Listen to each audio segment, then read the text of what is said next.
Яг манайхан үдшийн 22 цаг өнгөрсөн байна. Дэлхийн монголчуудын MJL радио 88.3-аас бэлтгэн хүргэдэг хэнд ч битгийлээр оройтой унтлагын өрөө нэвтрүүлгийн маань шинэхэн дугаар инхүү эхэлж байна. Нэвтрүүлэг маань 21-с дээш насныхан зориулсан учраас таны хажууд 21 нас хүрээгүй хүн хүүхэд хам сонсож байгаа бол сувгаа солиод дараа нөхөд сонсохыг зөвлөж байна. Мөн та машиндаа сонсож байгаа таны хажууд зорчигч байгаа тохиолдолд зорчигчийн ая тухыг бодоод түрхэндээ суугаа салахыг бас зөвлөж байгаа шүү. Манай унтлагын өрөө нэвтрүүлэг маань нэмэх 21 тохиргоотой явдаг болохоор бусдад төгөөдөхгүй. Бусдыг мөн эвгүй байдалд оруулахгүй байхыг хичээгээрэй. Хэрвээ танд сонсож чадаагүй амжаагүй дугаар гарч ирэх юм бол дараа нь манай унтлагын өрөө Facebook хуудасаар болон унтлагын өрөө YouTube-ийн сувгаар нөхөд сонсох боломжтой байгаа гэдгийг хэлэхэд таатай байна. Ингээд өнөөдөр 2026 оны 6 дугаар сарын 11-ний пүрэв гарагийн өдөр шиг одоо Улаанбаатар хотод 22 цаг 12 минут болсон байна. Та бүхэндээ нэвтрүүлгийг хүргэхээр радиогийн 20 дугаар студиэс хөтлөгч Халюка найруулагчаар Эрдэнэ мөнх ажиллаж байна. Манай нэвтрүүлэг баасан пүрэв гарагийн нэвтрүүлгээрээ дэлхийд данстай олонний танилуд буюу одуудын нэмэх 21 дуулайн шуугиан сэдвээр хүрдэг байгаа. Тэгэхээр өнөөдрийн миний сонсогч танд хүргэх хүн бол алдарт Холливуудын алдарт жүжигчин, араар тавигч, классик араар тавигч Арнольд Шварценеггерийг онцлсан байгаа. За ингээд Арнольд Шварценеггер гэх нэрийг сонсоход хүмүүсийн толгойд хамгийн түрүүнд Терминатор буудаг тийм ээ.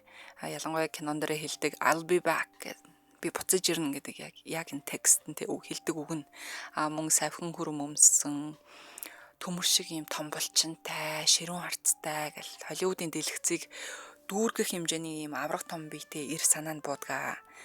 Гэхдээ энэ хүний амьдрал зөвхөн киноныхоо гол дүршгээ одоо хүлээж авч ясан алга ташаалт, улаан хевсний баяр сая доллараар хэмжилшгүй их орлогоор нь хэмжигдэхгүй. Камерын өмнө дэлхийг авардаг баатар байсан энэр камер унтарсны дараа өөрийн гэр бүлийн хамгийн гүн шарахыг бий болгосон, гэр бүлийнхээ сүрлийг авчирсан хүн гэж хэлж болох юм. Австрийн жижигхэн тосгоноос эхэлсэн түүний амьдрал American Dream буюу Америкийн мөрөөдлийн хамгийн том дүр зураг одоо жишээ шиг харагддагч яг дотор нь ороод үзвэл хайр дурлал, урвалт, нууц хүүхэд, улс төр нэр хүнд гээл гимшил харуулсал, гэр бүлийн суурил гээл бүгд л холилдсон нэг юм заваан, жинхэнэ дуйлайн шууган, шар хэвлэлийн амттай түүх бий болчихж байгаа байхгүй юу. За тэгэхээр эхнээс нь эхлэе. Арнольд Шварценеггер 1947 онд Австрийн Тайл гэдэг жижигхэн тосгон төрсөн.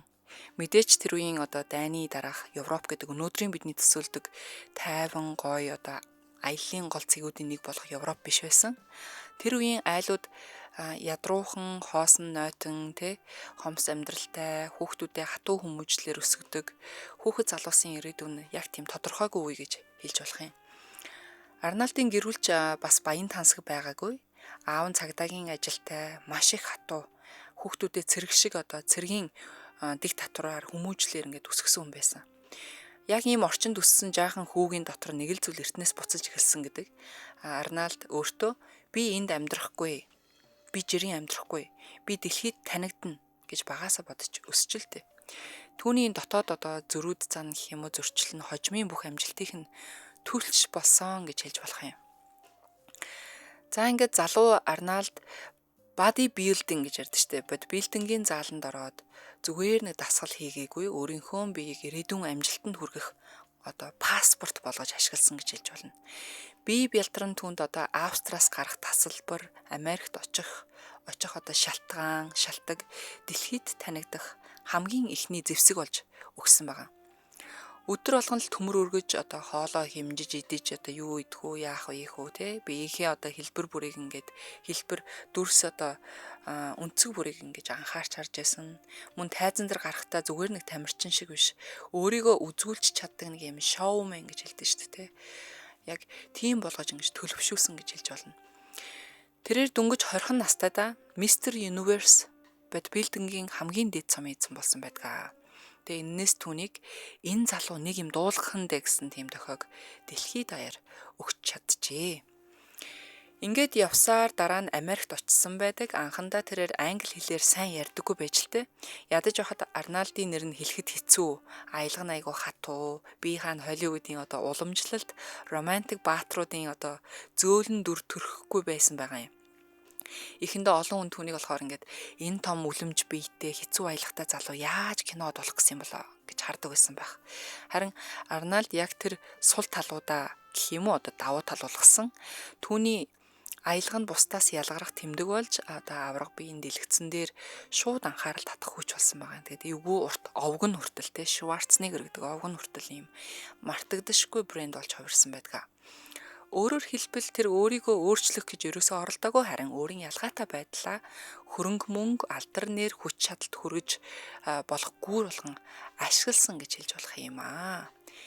За ингээд Улаанбаатар хотод 22 цаг 17 минут болсон байна. Тэгээ яг одоо унтлагын өрөө нэвтрүүлэгтэйгээ хамт байгаа бүх сонсогчдоо болон лайв үзэж байгаа сонсогчдоо маш их баярлалаа гэж хэлье. За үргэлжлүүлье. За ингээд бодбилдингийн ертөнцид Арнольд аль хэдийн домог болсон байлаа. Тэгээд Австрийн царс мод гэдэг юм хочин зүгээр нэг нэр биш байсан. Харин түүний дүр төрхийн одоо гол тодорхойлолт байсан гэж хэлж болж байна. Тэр тайзан дээр гарахтаа ингээд өрсөлдөгчдөө зөвхөн одоо булчин бие бэлдраараа биш өөртөө итгэх итгэлээрээ дардаг байсан гэж байгаа. Камер хаана л байна, хаана л зураг авч байна, хаана л бичлэг хийж байна, гэрэл хаана л тусч байна, үзэгчд юу харахыг хүсэж байна гэдгийг нь тэр маш сайн мэддэг байсан. Тэгээ бодибилдинг түнд сахилга бат өгсөн бол харин шоу бизнес түнд өөрийгөө зарж борлуулж сурах ухаан өгсөн гэж ярьдаг юм билээ. Хожим тэгэд Холливуудад амжилт олох үндэс нь яг энд буюу тайзан дээр нь тавигдсан гэж хэлж болно. Холливуд кино ертөнцид түүнийг шууд өлгийдөд аваагүй тодорхой анхандаа мэдээж Холливуудын хаалга Арнольдын өмнө эхэндээ тийм ч амархан нээгдэг үг гэж хэлцдэг. Гэхдээ Conan the Barbarian гэдэг юм кинонд түүнд яг юм таарсан дүр гарч ирсэн юм байлээ. Их ярих шаардлагагүй харцаараа сүрдүүлдэг, биеэрээ бүхнийг илэрхийлдэг ингээд дэлгэцэн дээр гарахад л энэ хүн жирийн одоо хүн биш байна гэж тийм мэдрэгдэг дүр байсан гинэ. Тэгээд тэндээс үзэгчид Арнольдыг зөвхөн бодибилдингийн авраг биш киноны шин төрлийн баатар болгож ингэж харж эхэлсэн байгаа юм. Өөрөөр хэлбэл тэр романтик нэмсэглэлтэй классик Холливуудын од биш харин зүгээр нэг юм хүч булчин бие бэлдар төмөр шиг юм тэсвэрийг төлөөсөн шинэ үеийн тийм акшн айкон гэж ярьдаг шүү дээ тий адлын явдал зодонтой киноны гол дүр болж хувирсан. Тэгээ тэрнгээрээ хүмүүс танигдаж эхэлсэн гэж хэлж болно. Харин The Terminator буюу одоо түүний амьдралыг бүр мөсөн өөрчилсөн кино гараад ирсэн. Тэрэн дээр I'll be back гэдэг нэг хитгэн үгтэй өгүүлбэр Арнольдын нэртэй үрд ингээд наалдсан байдгаа. Тэр кинонд хүн биш машин шиг хуйдан одоо дүрийг бүтээж зогсолтгүй одоо яг л роботын дүр тоглож байгаа шүү дээ тий. Тэгээд зогсолтгүй аимшигтай хүчтэй дүр бүтээсэн нь түүний бодит имижтэй яг үнэхээр төгс нийлсэн гэж хэлдэг юм билээ. Үзэгчид Арнольдыг хараад зүгээр нэг жүжигчин гэж бодхоо болоод бараг өөрөө нэг төрлийн домог бараг өөрөө нэг машин робот метр одоо хүлээж авч эхэлсэн гэж байгаа. Дараа нь Predator, Total Recall, Kindergarten Cop, True Lies, Terminator 2 гэд кино бүрэн түүний нэрийг илүү өндөрт өргөсөн, илүү амжилтуудыг авчирч ирсэн гэж хэлж болж байна. Тэр үед Арнольд тоглосон гэдэг нь өөрөө киноны сурталчилгаа болдог гэж байгаа. За энэ кино гарч иртээ тэрэнд нь Арнольд тоглосон байна гэхээр тэр зүгээр л киноны сурталчилгаа болж идэг маш их тийм хандлтыг авдаг байсан гэж байгаа. Гэхдээ Арнольдын амьдралын хамгийн сонирхолтой хэсэг зөвхөн кинонд нь байгаагүй харин хайр дурлалын талбарт байжээ. Тэр 1977 онд Мария Шрайвертэй танилцсан байдаг юм. За Мария бол жирийн нэг сэтгүүлч бүсгүй байгаагүй юм байна. Тэр бол Америкийн хамгийн алдартай улс төрийн гэр бүлүүдийн нэг болох Кеннедигийн гэр бүлийн гишүүн хүн байсан. Мария Шрайвер бол Кеннедигийн гэр бүлийн хүн буюу одоо Eunice Kennedy Shriver-ийн охин байсан. Харин Eunice Kennedy Shriver нь Америкийн нэгдсэн улсын ерөнхийлөгч John F. Kennedy-гийн төрсөн дүүн байсан гэгддэг. Гэгддэг ч угаасаа дүүнээсэн. Тэгэхээр Kennedy болохоор Мариагийн авга ах гэсэн үг. Өөрөөр хэлбэл Мариатай үерхэн гэдэг нь зүгээр нэг бүсгүйтэй үерхэж байгаа хэрэг бол ерөөсөө биш харин Америкийн улс төр нэр хүнд уламжлал одоо язгууртан маягийн хүрээлэл рүү орж байгаа хэрэг байлаа. Ингээд харахаар нэг талдаа Австрийн одоо булчин ширмэстэй төмөр өргөдөг жүжигчин залуу, нөгөө талд нь Кеннедигийн удамтай боловсралтай сэтгүүлч бүсгүй хүн харахад ингээд энэ хоёр баг киноны зохиолын эсрэг тесрэг дүр шиг хосууд байсан байгаа. За тэдний харилцаа үерхэл олон жил үргэлжилж эцэст нь 1986 онд гэрэлсэн байдаг. Тухайн үед энэ гэрлэлт олон нийтийн хувьд үнэхээр сонирхолтой үйл явдал болж чадсан. Арнольд бол Холливуудын өсөн гарч ирж буй хүчрэхэг од, Мария бол нэр хүндтэй гэр бүлийн охин, өөрөө ч телевизийн сэтгүүлч хүн байсан байна. Тэд хамтдаа power couple шиг харагдаж байсан. Нэг хүчтэй хосууд гэсэн үг шүү дээ, тий. Нэг нь булчинлаг кинотой одоо кинон тоглодог, мөнгө төгрөг олдог, шоу ертөнцийг бадцсан, тэрийг төлөөлдөг хүн байсан бол нөгөө нь боловсралтай, улс төрийн удамтай, нэр төр, хэвлэл мэдээллийг одоо төлөөлөгч, мэдээллийн салбарыг төлөөлөгч байсан гэж хэлж болж байна.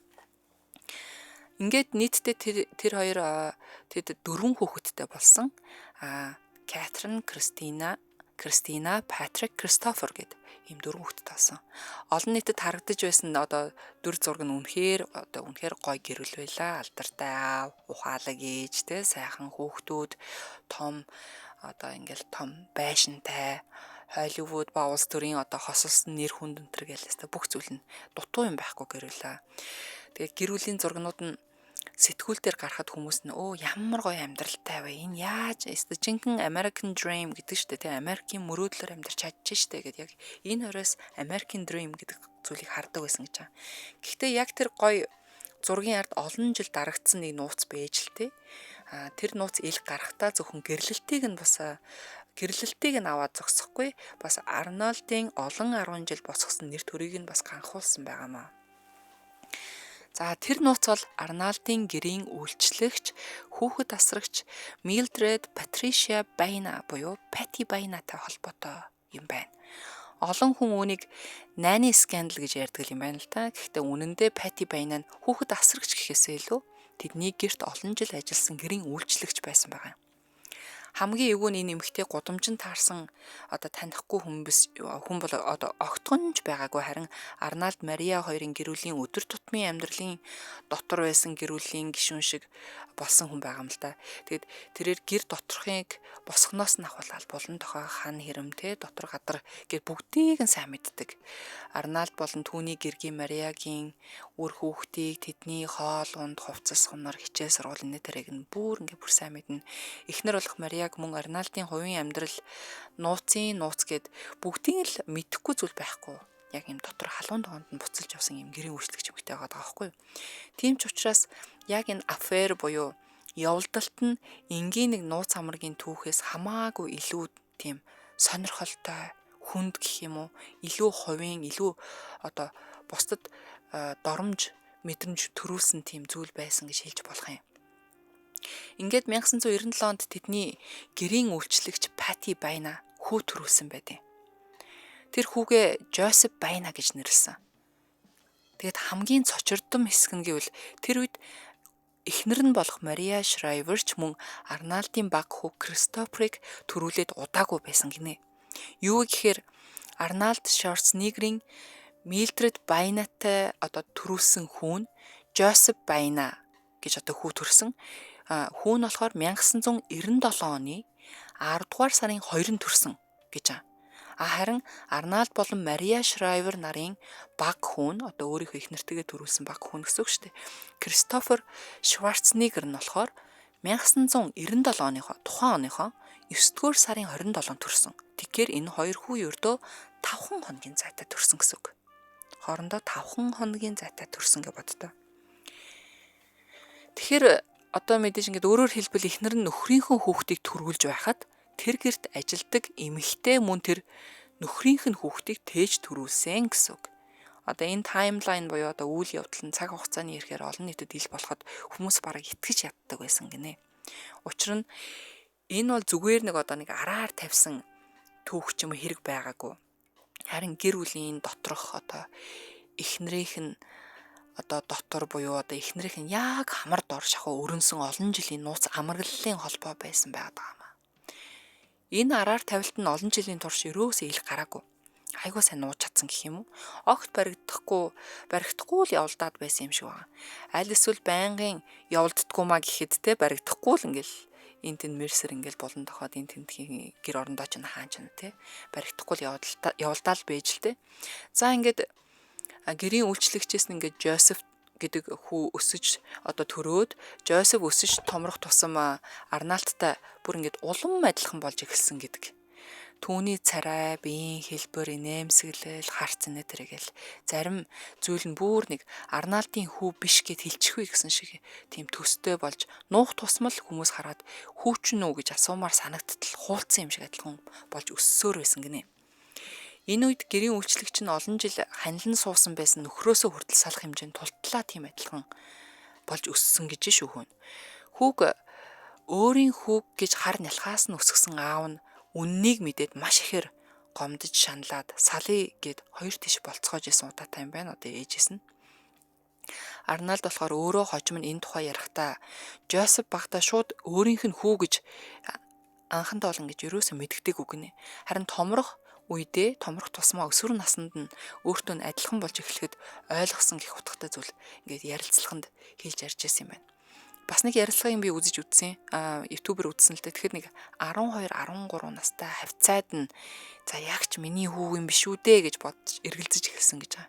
Тэгэхээр яг л өсвөр наснд нь яг өөртөө илүү ижилхэн адилхан болоод эхлэхэд нь л ер нь ойлгож эхэлсэн гэсэн нэг юм ярилцлагууд байд юм байна лээ. Гэхдээ олон нийтийн хувьд энэ тайлбар нэг тийм амархан ингээд шуугаад өнгөрөөчих зүйл байгаагүй юм байна л да. Ягаад гэвэл 1997 онд эхнэрээс нь хүүн төрчөөд байдаг бас олон жил ажилласан гэрийн үйлчлэгч нь хүү төрүүлсэн. Хүүхдүүд нь ингээд нэг дор бүр ингээд хамтдаа нэг дээвэр дор ах トゥ шиг ингээд тоглож наадаж өссөн гэж амжаа бүр ингээд нэг ширээнээс хоол идээд хамт нэг тоглоомоор тоглоод хамтдаа уусан бассейнд хамт сэлж тоглодог байсан гэж байгаа. Харин гэр бүлийн дотор маш том нууж явсан нууц байсан гэдгийг ихнэр нь ерөөсөө мэдээгүй.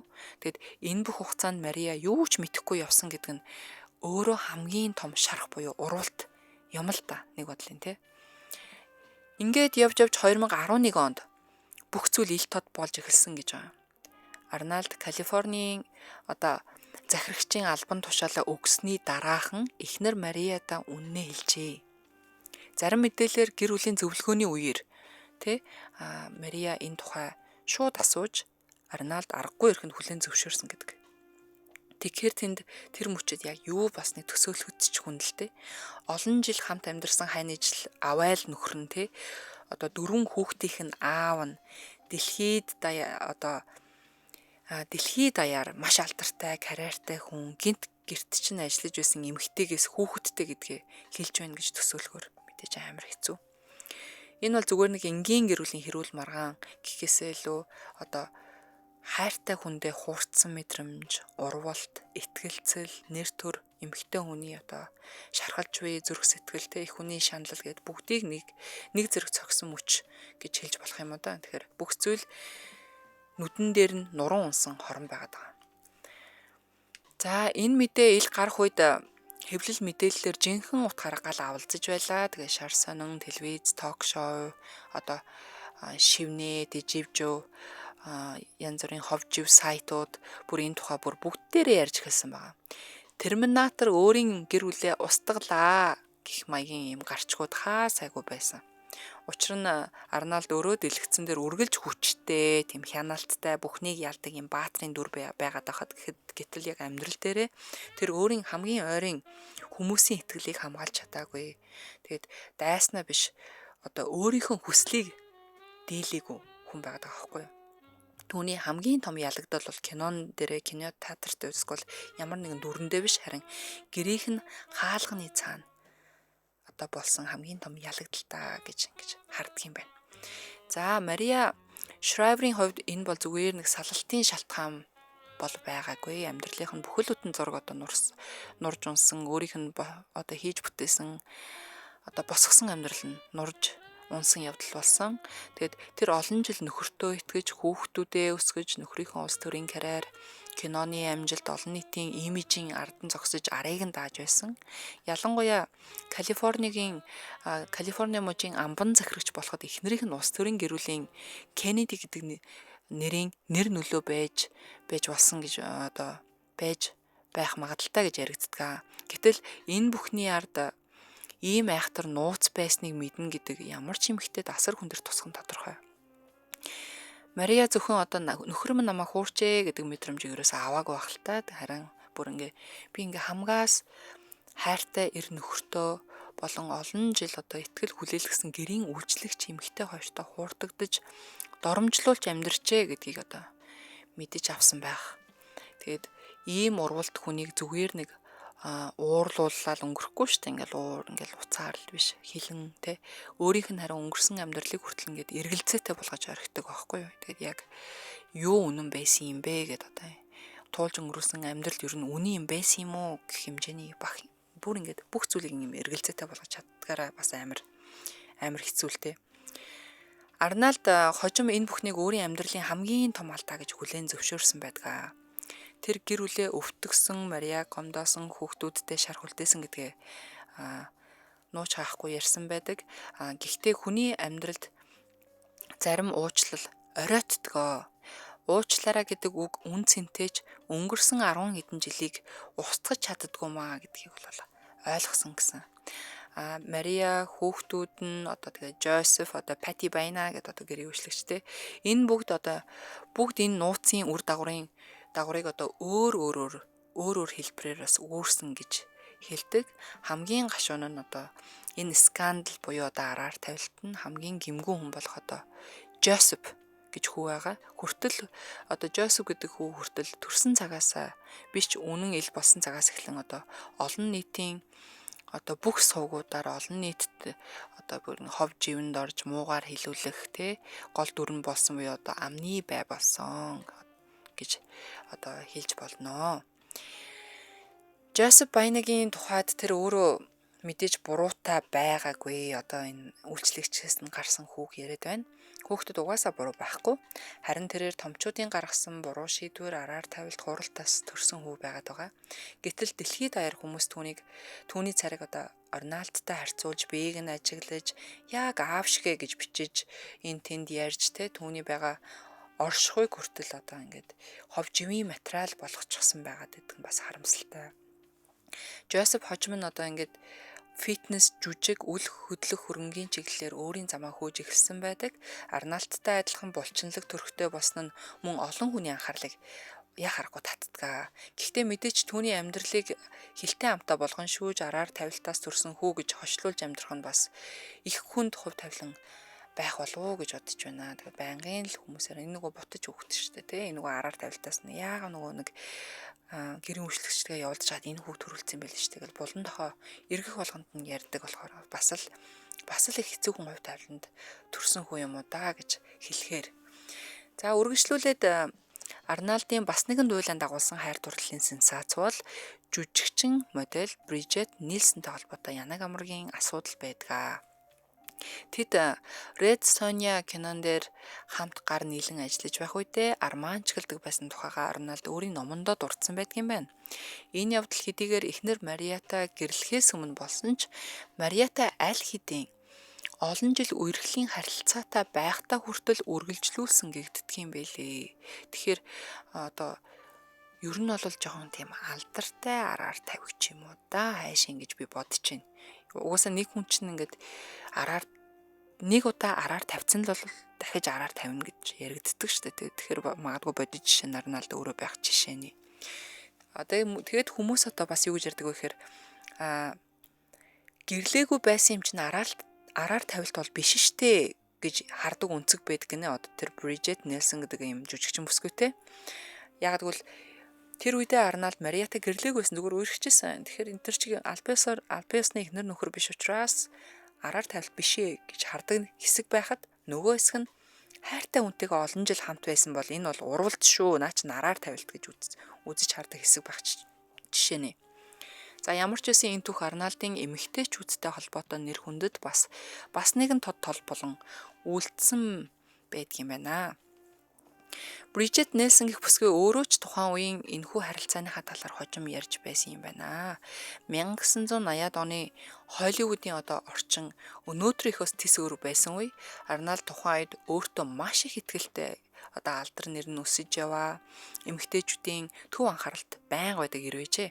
Тэгээд түүний амьдралд би чадна, би аавна, би ялна. Одоо би аавна гэсэн бол аавна, би ялна гэсэн бол ялна тий. Би нэг хийнвэл хийн гэсэн ийм хандлага нь одоо бүх зүйл дээр нь илэрдэг байсан гэж ярьж байгаа юм. Тэгэд энэ нь болохоор карьер дээр нь гайхамшигтай маш олон гайхалтай амжилтыг дагуулсан ч хувийн амьдрал дээр нь бол өстой жинхэнэ сүрлийг авчирсан гэж яригддаг юм байна. Үүнээс гадна Арналдын нэрийг дагсан бас нэгэн том сүүдэр юу вэ гэхээр 2003 оны сонгуулийн үеэр гарсан эмэгтэйчүүдийн мэдүүлгүүд байдгийн байна. Америк нэгдсэн улсын Калифорни мужийн амбан захирагчийн хэрэгэм зэрэгт нэр дэвших үед хэд хэдэн эмэгтэй түүнийг зөвшөөрөлгүй өөрсдийнх нь биед халтсан, эвгүй үг хэллэг ашигласан, хэлсэн, комент хэлсэн, мөн бэлгийн халдлага, одоо дарамт шинжтэй зүй бус авир гаргасан гэж мэдүүлж байсан юм байна. Тэгэхээр энэ асуудал нь маш их дуйлан дагуулсан байх нь тодорхой. Хэдийгээр одоо мэдээж нууц амраг хайр дурлалын асуудал биш байсан ч гэсэн харин ёс зүй, эрх мэдэл одоо эрэгтэй хүний эмэгтэй хүн рүү одоо хандж байгаа хандлагатай холбоотой илүү ноцтой сэдв болчихж байгаа юм. Тухайн үед Арнольд зарим нэг гүтгэлгийг нь болохоор улс төрийн дайралт гэж үзсэн байдгийн байна. Тэгсэн хэрнээ би буруу авирлаж байсан. Би хүмүүсийг ялангуяа эдгээр эмэгтэйчүүдийг гомдоосон бол уучлаарай гэсэн байр суурийг бас илэрхийлж өөрийнхөө буруутай байдлыг бас хүлээн зөвшөөрсөн байдгийн байна. Тэгэхээр бас нэг өөрийгөө инхийн цагаан тагтаа шиг би тгээгүй штэ гэд бас өмөрчөөгөө тэгсэн гэхдээ тиймэрхүү зүйл гаргасан бол уучлаарай гэд бас олон түмний өмнө уучлалт гуйсан байдгийн байна. За үргэлжлүүлээд энэ асуудал түүний улс төрийн карьерийн эхэнд маш том саад болох шахсан гэж хэлж болно. Гэвч бас нэг сонин зүйл нь энэ хил ам гарсаар байтал тэрээр сонгуульд ялсан байдагт оршоод байгаа юм. Би хувьдаа үүнийг эхнэрийнх нь нэрд нөлөөтэй холбоотой гэж ойлгоод байдаг. Энэ нь тухайн үеийн Америкийн олон нийтийн хандлагыг ч бас харуулж байгаа юм болов уу гэж харж байгаа. Яагаад гэвэл одоо нэг юм акшн хиро алдартай од ингээд хүчтэй дүр төрхтэй хүн ингээд улс төрд ороход хүмүүс зарим асуудлыг энэ одоо нэг гарч байгаа янз янзын сенсацийг ингээд дараад хойш нь тавьж хардаг байсан харагдаж байгаа юм болов уу гэж би бас харсан. За гэхдээ энэ мэдүүлгүүд он цагийн ирэхээр ерөөсөө алга болчоогүй. Одоо мартагтаад дуу чимээгүй болчоогүй.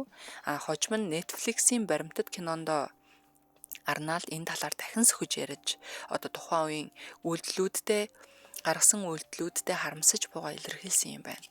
Өөрөөр хэлбэл тэр амьдралынхаа сүүлийн жилүүдэд би үргэлж зөв байсан гэж зүтгээгүй харин зарим алдаагаа хүлээн зөвшөөрөхөөс өөр аргагүй төрсэн юм шиг байна. За ингээд ийхүү захирагч болсон Арнольд гэр бүлийн хувьд мэдээж төгс сайн гэрийн эзэн хүний хань байсан уу гэвэл мэдээж үгүй. Улсын одоо улс төрийн өмнө хариуцлага ярьдаг, олон нийтийн өмнө гарахтаа манлайлал үзүүлж байдаг. Тэгээд ийм байх үед нь гэрийнхэн дотор нь одоо яг тэр үедээ хамгийн том нууц нь амьдрсаар ирсэн гэж байгаа байхгүй юу. За энэ нь түүний амьдралын хамгийн том одоо түүнийг амьдралдаа хамгийн том хоёр нүртэй мэт харагдуулж байгаа гэх юм уу да. Нэг талд олон нийтэд болохоор ингээд олон нийтийн нүдэн дээр сахилгаваттай хөдөлмөрч амжилтаараа гэрэлтсэн ирээдүйг лидершипийг ингээд хэрхэн манлайлах вэ талаар ингээд ярьдаг юм захирагч хүн байхад нөгөө талд их нэртэй хэлээгүй нууц хүүхэдтэй ир байгаад байгаа юм. Тэгэхээр энэ зөрчил нь Арнольдын түүхийг жирийн одоо celebrity gossip гэж ярьдэн шүү дээ тийм одоо ховж биш харин хүний зан чанар, эрх мэдэл, хувь хүний одоо хувийн ёс суртахууны тухай бас нэг тийм том сэдвийг өндөөд ирж байгаа болов уу гэж ойлгодог. 2011 оны дуйлаанаас хойш Мария Арнольд хоёрын гэрлэлт үндсэндээ дуусгар болсон байдгийн байна. Гэхдээ албан ёсны салалт нь 2021 онд буюу бүхэлдэн 10 жилийн дараа эцэлжээ.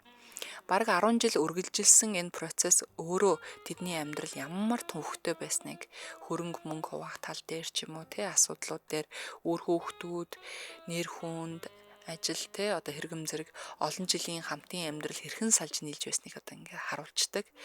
Тэд олон нийтийн өмнө хүүхдүүдийн төлөө боломжийн харилцаатай байхыг айгүй хичээсэн гэдэг юм блэ. Гэхдээ итгэл нэг л удаа ингэж эвдрвэл гэрлэлт хуучин хэвэнд орох бараг боломжгүй гэдгийг ил тод харуулж өгсөн жишээ юм болов гэж би ойлгож байна.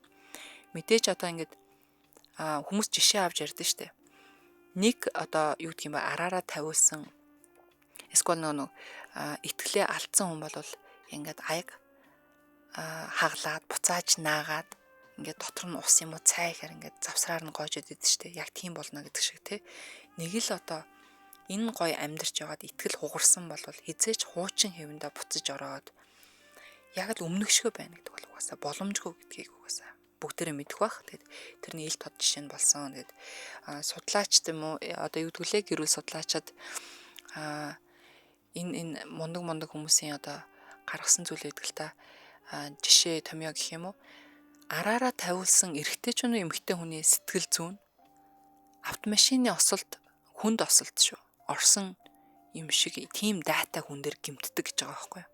Харахад л одоо бие бялдар одоо махан биеэрээ ч юм уу те одоо ямар нэгэн бэртэл гимтэлгүй ч гэсэн хүний сэтгэл өвдөн гэдэг, хүний итгэл хугарна гэдэг одоо сэтгэц одоо ухаан те энэ зүйл өвдөн гэдэг бол үнэхээр айхтар шүү. Тэгэхээр машины хүнд одоо юу гэдэг юм бэ, машин тэрэгний осолд орсон дата хүнд бэртэл гимтэл авдаг шүү гэж хэлсэн байт юм байна лээ.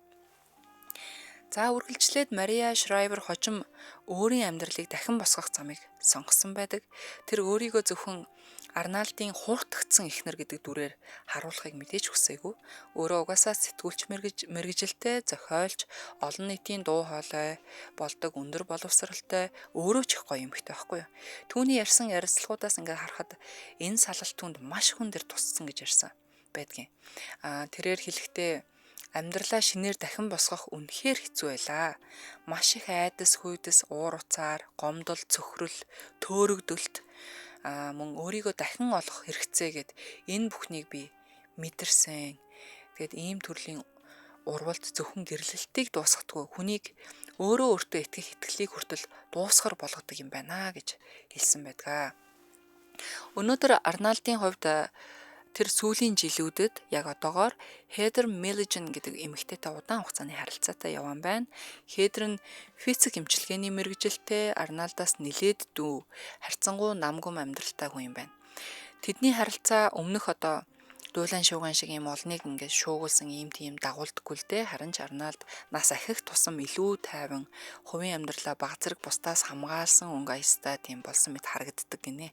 Гэхдээ олон нийтийн ой санамж нь ч юм уу те хүмүүст одоо үлдсэн дур зураг нь болохоор түүний хамгийн том хайрын дурлалын түүх экс эхнэр те Мариагаас эхэлж гэрийн үйлчлэгч Пати Байнигийн нууцаар сүрсэн хിവэрэ үлдсэн гэж хэлж болно.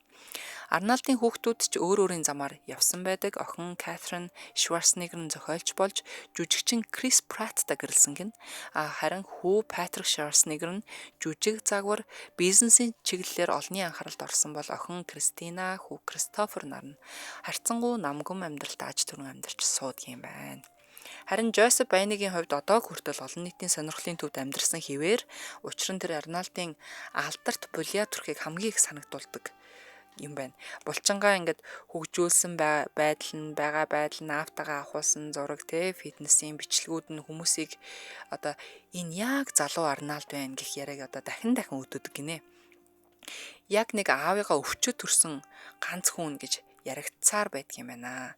4 хүүхэд нь хууль ёсны гэрлэлтээс төрсөн бол ганц хүүхэд нь одоо араар тавилтын үр дүнд төрсэн бутаж хүүхэд гэж нэрлэгддэг. Мэдээж миний одоо өмнө нь хэлсэнчлэн хүүхдүүдийн одоо хүүхдийн буруу гэж огт байхгүй. Харин том хүний хийсэн буруу зөв сонголтоос гарсан үр дүн гэхүүд те.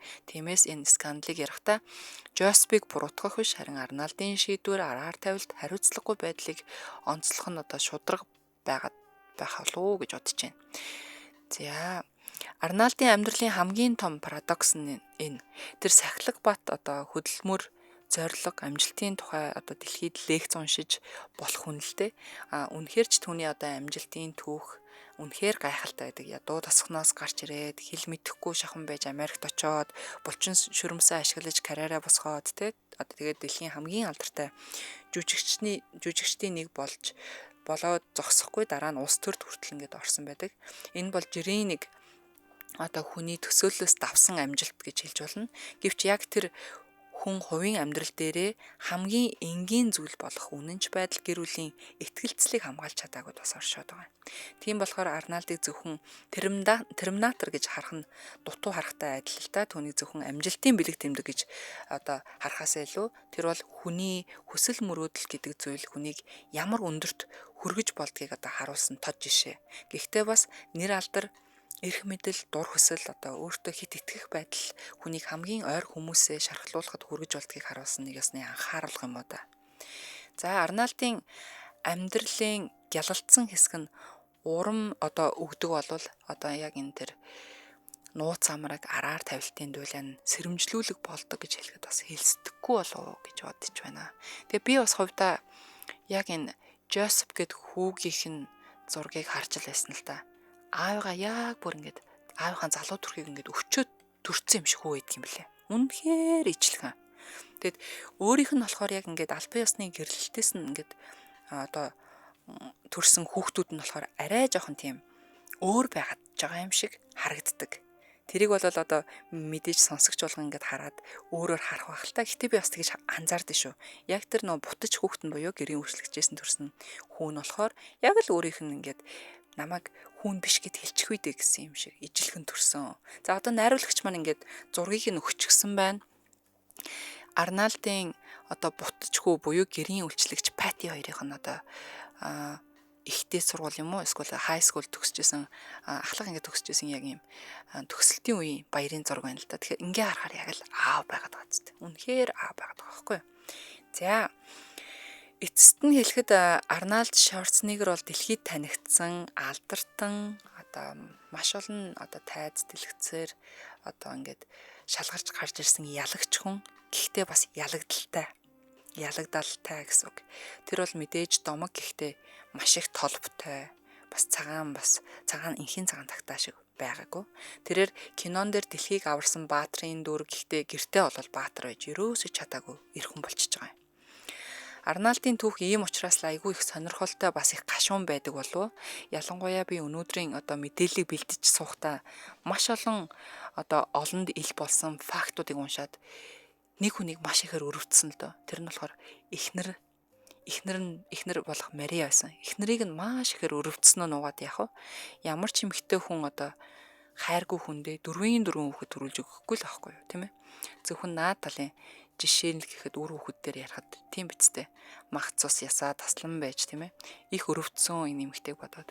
Тэгээ үүнээс харахад одоо ингээд амжилтын оргилд хүрсэн хүнч өөрийн гаргасан сонголтноос алдаанаас зүгтэж чаддаггүй гэдгийг бас одоо түүний амьдрал маш том томор одоо маш том тодруугаар харууллаа гэж бодож байна. Тэгэхээр одоо бас нэг ийм үг гэдгийг англид karma is a bitch гэдэг. Эндэгт арай жоохон муухай үг л дээ.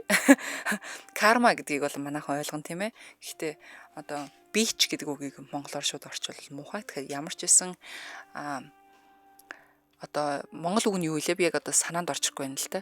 Ямар ч гэсэн үүлийн үүрнэ гэсэн утгатай. Тэгэхээр хэдийгээр залуу зандан насандаа үнэхээр гоё одоо амжилтанд хүрж үнэхээр мундаг эмэгтэй ялангуяа Кеннедигийн ур удамштай те энэ эмэгтэйтэй суугаад гялалцсан сайхан амьдралтай бижиж юу дутлаа гэж одоо араар нь тавьж байгаа юм тийм биз дээ. Тэнгүүтээ энэ эмэгтэй мэдхгүй чаавста гэрийнхэн үйлчлэгчтэй бүр ингээ хамар дорн яг нэг дээвэр дорн хуураад унтаж хөвтөөд бүр дундаасаа өөр хөхд гаргаад өсгөөд ингээ явж хахад юу ч мэдэхгүй явж исэн гэж бодохоор зүгээр сэтгэл зүрх зүгээр зүсэгдэж байгаа байхгүй юу. Тэгж бодохоор яг өнөөдрийн сэдв магадгүй Арнольд гэхээс илүү баг Мария байх ч ёстойсэн юм уу? Гол дүр нь.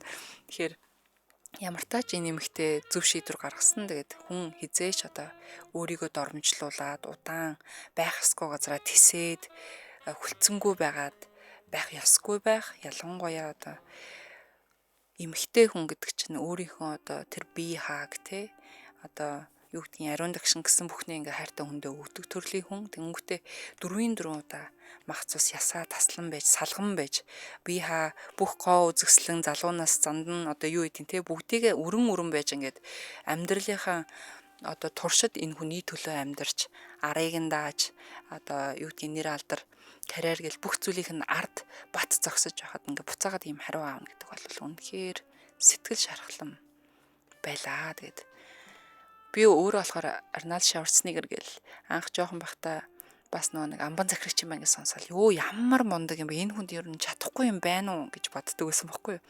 Хэвээ би хаа царай зүс алдар нэр хүнд одоо бүр ингээд улс төрлөө ороод бүр ингээд Калифорни мужийн амбан захирагчгаар чи ямар амарлаг юм бэ гэсэн чинь ийм зүйл ард нь нуугдастай байсан юм байна. Тэгэхээр 10 хуруу тэгш хүн гэж байдаггүй маа гэдгийг бас Арнольд ах маань харуулчихж байгаа юм болоо да гэж бодож байна. Тэгэхээр харамсалтай. Тэгэхээр сонсогчдод өнөөдрийн хүргэсэн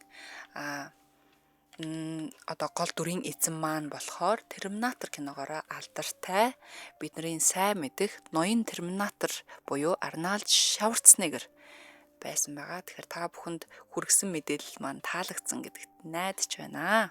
За энэ хүрээд манай өнөөдрийн Хэндч битгий хэлээрээ ураатай унтлагын өрөө нэвтрүүлэг маань өндөрлөлөө. Тэгэхээр хөтлөгч Халиукан та бүхэнтэйгээ маргааш оройныхоо Баасан гаргийнхаа унтлагын өрөө таатайраа элдв шипийн нэвтрүүлгээ дээр эргээд уулзах болно. Тэр бол та нар бүгдээрээ сайхан амраад ороод ирээрэй. Дэлхийн монголчуудын MJL радио 88.3